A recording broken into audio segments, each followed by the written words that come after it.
Welcome to Innovation and Leadership. This is part 2 of our episode with Kyle Mills. I read a bunch of them. The two most useful ones were, I think, that I still own are writing the blockbuster novel. I think that's by Zuckerberg, and one called Self-Editing for Fiction Writers. Rennie King, maybe? Easily found still. This is another episode of our Innovation and Leadership series where we interview pro athletes, world-class musicians, CEOs, Hollywood filmmakers, and a wide variety of other high achievers. Before we get rolling, I want to invite you to get involved with Child Rescue, the charity our founder started. To learn more about them, just come to our website, icollective.co, and check on the Child Rescue tab on our menu. Also, I want to talk to you about one of our show's sponsors. I met these guys back on episode 6. CEO Zach Smith was telling me all about starting a skateboard company and how much he hated doing the bookkeeping for a skateboard shop, and how he really got led to start this business, Bookly, that's a hybrid combining bookkeeping software and human services. And I'll tell you why I let him become a sponsor. It's because I use their service now. I don't love paying $50 an hour for bookkeepers to do stuff that I know software could do way, way cheaper. But I don't love bookkeeping at all. So I want a real live human who knows what they're talking about to help me with the stuff I don't understand. Probably the straw that broke the camel's back for me, though, the thing that put me over the top was that they could do my taxes and payroll also. So totally suggest checking them out. Go to their website, bookly.co, and check out their flat rates. I've been super happy with them. So now on to today's episode. So Kyle, if anybody missed part 1, you really need to go back and hear about some of Kyle's New York Times #1 bestseller success. Can you talk a little bit about, you got to go meet the folks from the movie that came out last week, isn't that right? Yeah. Mm-hmm. What was that like? Oh, it was fun. Honestly, it could have been better. I went to the premiere. I had gotten sick. I was on tour. I was in the middle of my tour, and they had also scheduled a book signing for me. I was doing a presentation, a book signing, right almost simultaneously with this thing. So I walked in there. I was already 45 minutes late to my for my book signing. So it was kind of a run in and run out sort of thing. So I did the red carpet and then was about to run out the door, and everybody said, "No, you have to meet Dylan first." So we had to yank him off the red carpet so I could talk to him for a couple of minutes, and then get a picture, and then I shot out the door and raced to my event. So I didn't even get to go in and sit in the movie. So I didn't even get popcorn. I blew in and blew out. But it would have been fun to be able to spend some more time and talk about the process. Yeah. Well, changing gears here for just a minute, one of the questions we like to ask most of our guests is, our regular listeners know about the charity we started, combating child sex trafficking. We've got prevention campaigns called the Backyard Broadcast at high schools here in America. We help build an aftercare orphanage in Cusco, Peru. Sometimes we pay for law enforcement trainings, or sometimes even send guys to go help on undercover rescue missions with foreign law enforcement, or financially support those operations. If you were our advisor and giving us advice on how to get more people involved in caring about kids and this issue, what kind of advice would you have for us? Well, I have not been involved in stuff like that, but my wife works for a charity and works a lot with youth. And I think the thing that she's always said is that getting people to actually out there to meet the kids, that's what she's always shot for. And to really demonstrate in real ways how people's money and support has affected individual kids' lives, and people have just loved that. Here, obviously, it's much easier. She works for Grand Teton National Park, and people can go out and meet the kids and work on trails with them and things like that. But youth from inner cities and stuff like that. And I think that's it. It's that personal connection. It's actually interesting. There's a book about this. We have it. I wish I could remember, but it's on the science of giving. And it might even be called that, but it's really fascinating stuff. It's about things like if you put, 50 kids on a poster, you get less than if you put one kid. And even more interesting, if you put statistics on it, even if it's just the one kid, you get less from the statistics. So it was a kind of an interesting book if you can find it. That's just about the psychology of maybe why people get involved in charities and what appeals to them. Oh, I'll have to hunt that book down. That sounds great. I actually wanted to ask when we were leaving off on part one of the episode. You had mentioned, the ability to succeed in this business, you need to be able to become objective and criticize your own work and become honest about what makes other books successful and if your book has it or not. Do you remember what those 3 books were that you had gone through the first time by chance? Well, I read a bunch of them. The 2 most useful ones were, I think, that I still own are Writing the Blockbuster Novel. I think that's by Zuckerberg, and one called Self-Editing for Fiction Writers. Rennie King, maybe, easily found still. And I thought those were. I had read, unfortunately, I didn't read the Self-Editing for Fiction Writers until after I wrote the book because it seemed like that would be appropriate, as that's when you'd edit. But man, I found a lot of mistakes. Like I didn't understand the concept of point of view when I wrote my first book, and I didn't learn it until I read that book, and I had to go back and rewrite the book. With specific points of view. Yeah. So I think those are 2 really good ones. I love it. To get. Well, and you talked about these extensive outlines and your methodology for writing a book. On a day-to-day basis, what does that look like? Do you have a typical schedule or what is your week like? Yeah, I'm kind of a 9-to-5er. I think I got into that. I probably learned that just, from working in the bank. And also I always worked when my wife was out of the house.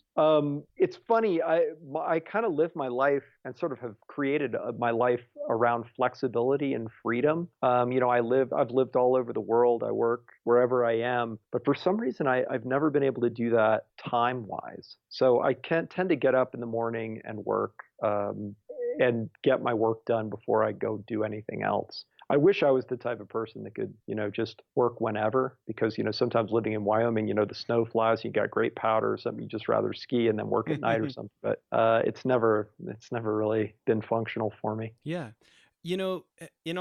I've recently been going back through books like Stephen Pressfield's War of Art and just a number of Austin Kleon books or different folks who just categorize what are people's routines. Tim Ferriss produced a book recently of just, I think it's like 150 artists. What were their routines like?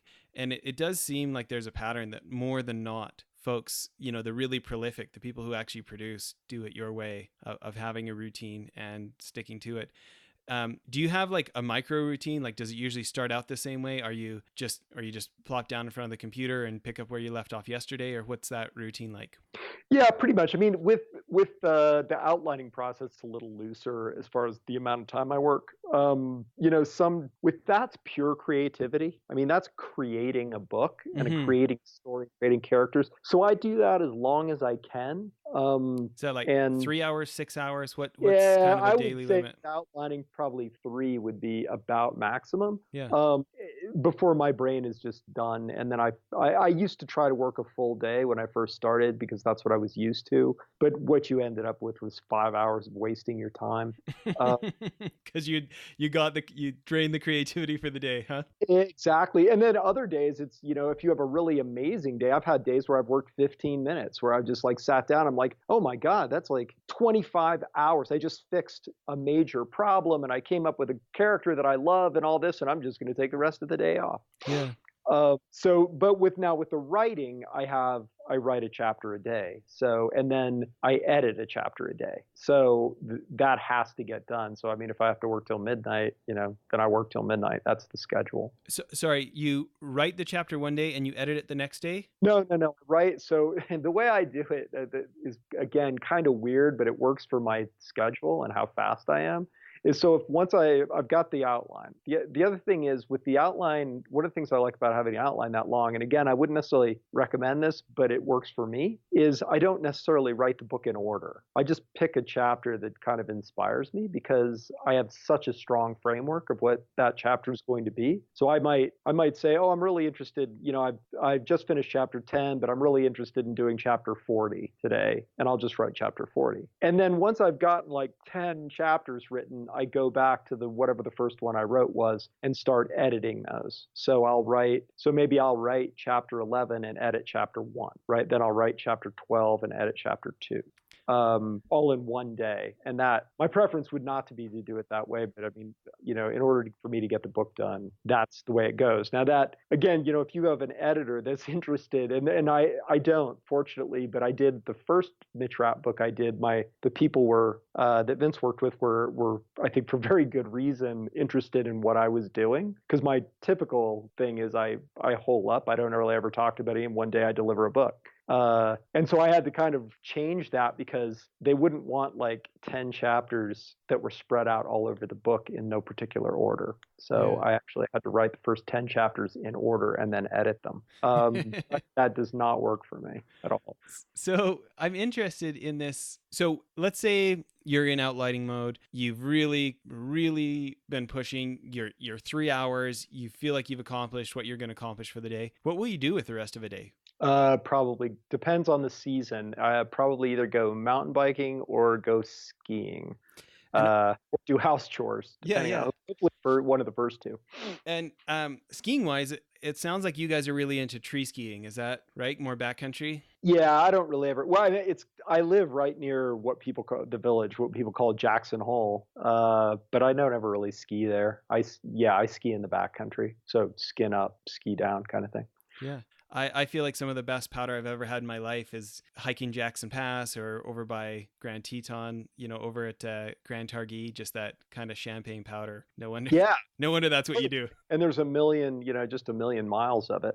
Yeah. Plus, that's a good, I think I also do a lot of trail running, and I think that those are really good. That's a really good creative space because those pursuits are to some extent a little boring and solitary. So you kind of get out there and you go for a 2-hour run, and there's not that much to think about. You're running on a trail through the trees. There's nobody with you. You don't really see any people. And I mean, I wrote a big chunk of Enemy of the State on one trail run I was on in Tucson. It was like a 4-hour run, and I got really bored, and I thought, I should start thinking about that book because I have to start it pretty soon. And I'd worked out a ton of it by the time I finished that run because you have nothing to distract you really other than not tripping. There's a great book called Autopilot. I want to say it's by Adam Smart. And he talks about researchers that were studying brain activity and how they thought their fMRI machines were broken because when they didn't have the patient thinking about anything, there were all these parts of the brain lighting up. And it kind of led to the discovery of the default mode network and how now they're studying what the brain is synthesizing when we're not involved in conscious thought. And he just goes through example after example of people on a walk or Newton sitting in a garden, and just the way that our brains synthesize everything we've been doing when we're not actively involved in sorting it out ourselves. So that makes a ton of sense. Yeah, I mean, I think one of the reasons it's funny, I was just talking to a guy yesterday who had seen the movie and he didn't know that I was involved in those things. And and he said, I told him, and he said, I could never do that kind of stuff. I'm really not creative. And I think modern society to some extent is poison to creativity because creativity, to my mind, necessitates boredom. And it's why most of the good, I swear to God, most of the good ideas that have been generated in the last 50 years have been generated in the shower. You're standing, and honestly, I don't know how how the world progressed prior to the invention of the shower. I think that's probably why it progressed so slowly. And it's because you're just standing there. You're staring at the wall. There's nothing to do. But the world now, at least the industrialized world, always is grabbing for your attention. There's always something. I mean, and then the invention of the smartphone just destroyed what little boredom there was left in life. So, I don't think people are kind of alone with their thoughts that much anymore. Even like as you go to bed, you're so tired now from your day, and all the sensory stuff that's blasting at you. But if you live in Wyoming and you're an endurance athlete, there's plenty of time for boredom. And I think that's kind of amazing because even the internet, if I'm really stuck in a day, I have to shut off the internet because there's just always something interesting to click on or think about, and it really destroys your ability to do anything. It's like that Cal Newport book, Deep Work, how he talks about, most people will not discipline themselves to turn off the email ding and the text messages and stuff. And that's why most people can't produce as prolifically as the ones who will separate themselves and, like you said, cause the boredom or just be alone with the same thought uninterrupted for 3 hours in a stretch. Yeah. And It's really amazing. I mean, it's truly amazing. When I was on tour just recently, I had sort of a writing schedule, and I thought, I'm going to be on tour for a week and a half, and I'm going to get X done. And I got all that done in the first day, and it was because I was on airplanes, and I'm too cheap to pay for the Wi-Fi. And like seriously, I think it was the first 8-hour flight, and I was done with my week and a half's worth of work. yeah. So something to think about. Yeah. Well, when you think about your craft, I mean, it's a cool, it's very cool. Obviously, they like making movies about what you do. There's so many people that would like to do it. In your mind, what separates the few that actually succeed at writing this thriller genre, that, the spec ops espionage world? What do you think are some commonalities amongst, say, I don't know, the top 10 or top 50? So they all write pretty good. I mean, if you look at the top people, they all write pretty good books, which, certainly having that is kind of important. I would say one thing that's not talked about too much as far as commercial success goes is having a really good team behind you. Vince's team is phenomenal. Everybody is absolutely on top of it at all times, and he stuck with that team for many, many years for good reason. So that kind of having that behind you, I think, as far as commercial success goes, is absolutely critical and sometimes not controllable. I for instance, have had terrible luck with my editors. I sign up and I swear to God, something happens to them. And it's the weirdest thing. But they quit or they get fired or they, I don't know, decide to change careers or whatever. Maybe it's me. I don't know. So I think that is not to be ignored. And, I think the hard work aspect of it, a lot of people think that writing should be easy, that you should, knock out your first draft and there it is. And that is not the case. Really ever. Yeah. Well, you've been attached to, besides your own successes, like we talked about Fade, you've worked with the Ludlum, the Clancy, now the Flynn. What do you think it is about your skill set or what you've worked at that you can gain the trust of such, the most notable names in the industry, that they trust you with their series? Well, maybe my writing history is maybe a little bit unusual in that, and probably maybe from a commercial standpoint for the worse. And that is, I wrote about kind of whatever I was interested in at the time, and I changed my style to some extent to match that subject matter. So I've written everything from Vince Flynn books, which I think people are familiar with, to general fiction. I wrote a book called Smokescreen about the tobacco industry, which I used to call it a corporate thriller, but the truth is, their dirty truth is that it's just general fiction. So my ability, I think, if I have an unusual ability, it's the ability to write in almost any style, to change my style to suit what I'm writing. And maybe that's because I read so broadly as a kid and didn't really necessarily have a preference for one genre over another. So I think that's probably to some extent what initially attracted the Ludlums to me, that I could write in the style that they wanted the books written in. And the same thing with Vince's books. And it's kind of funny because if you look at my books versus Vince's, I don't write in his style at all. And in a way, it's made it easier because if I'm slipping into my own voice, it's really obvious. And I can at least I'm aware of it. And I can say, yes, this works, which is pretty rare that I would do that. But sometimes maybe it works. But otherwise, I can say, I can stop and pull back and rewrite that section. So that, and, fundamentally, the reason I've been successful with Vince's books, I think, is because I care. I loved the series. I love the character, and the fans have been really good to me. And I would be devastated if, I wrote a book and everybody, all his fans hated it. And I misspoke there, right? You didn't do Clancy. correct? No, I just had a relationship with Oh, them, okay. like a personal relationship. Well, thinking of, I want to go back to one other comment you said about not making it too real, like specifically this aspect of thrillers. When you said not making it too real, what did you mean there? Making it too real in context of what's the I don't context? know. In part one of the episode, I was saying, why do you think that you've done so well in this kind of spec ops espionage thriller space? And you said, I made it about the Oh, people, and you struck a balance between exciting without maybe being too real. Did you mean that? I was interested in where you were going with that thought. well, with writing, I mean, dialogue is a perfect example of this. So, some people will write very, very realistic dialogue, but if you just set a recorder in a room that people are talking in, the way people actually communicate, there's a lot of fluff.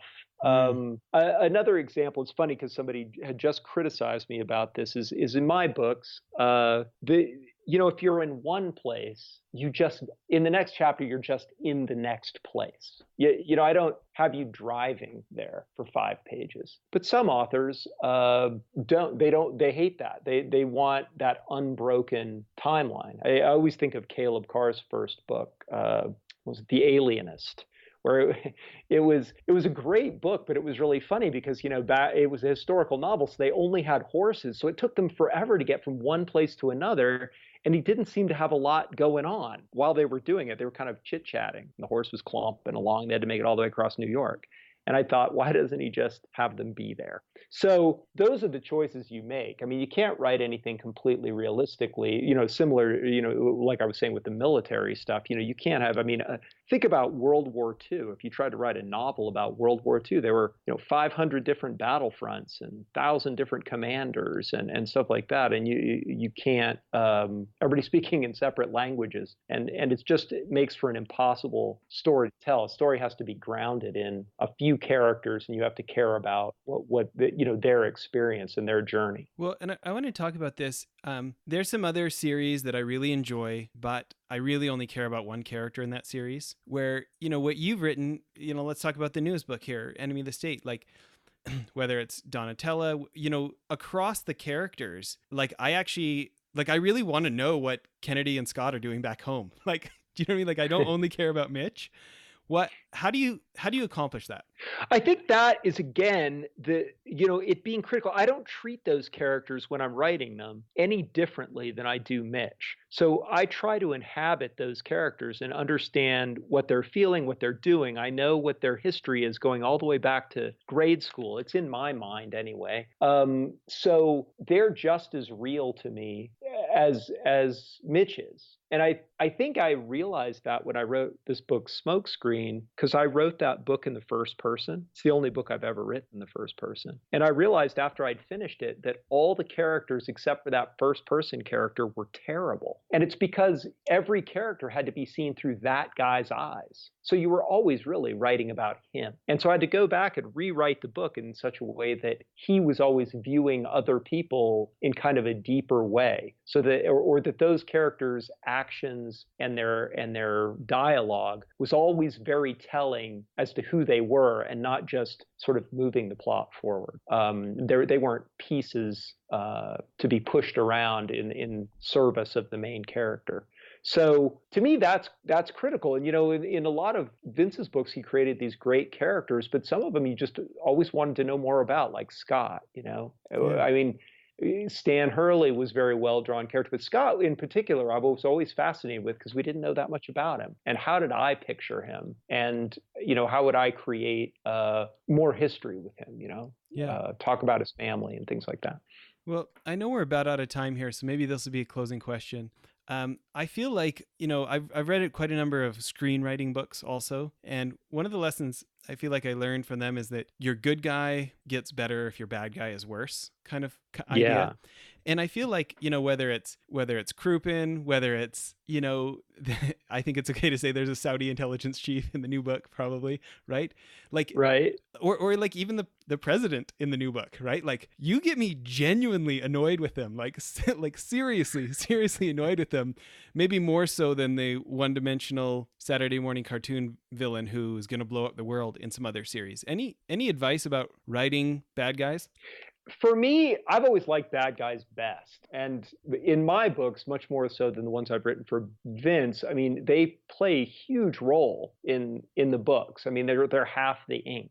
And I think again, I don't want to beat a dead horse, but you have to learn to inhabit the bad guys too. Why do they feel? Everybody feels justified in doing what they want to. A friend of mine once said, who's a literary writer, everybody's the hero of their own book. And so why does that guy feel justified kicking puppies or whatever it is he's doing? Mm-hmm. And there's something there. People don't just do stuff. I've always been fascinated with megalomaniacs, and I have this fundamental question that I've been, I think, in search of my entire life, and is do people believe their own BS? Mm-hmm. When you talk about this very megalomaniacal people, politicians or whatever, when they're up there telling you something that is demonstrably not true, do they believe it at that moment, or are they consciously lying, like or do they think you're stupid?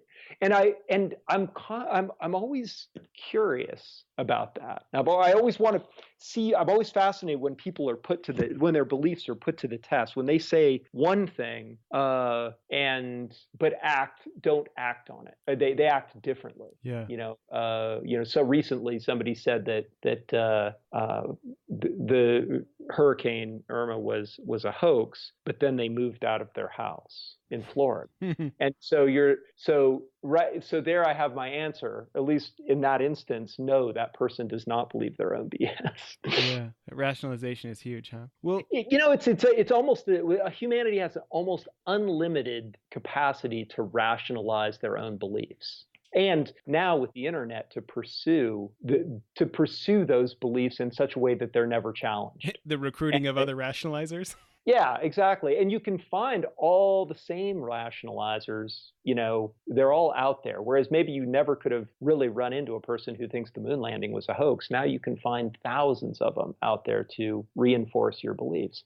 And I think that's becoming a very powerful trend in humanity now. And it's something that you have to deal with when you're writing books about people and about geopolitics. Yeah, I love it.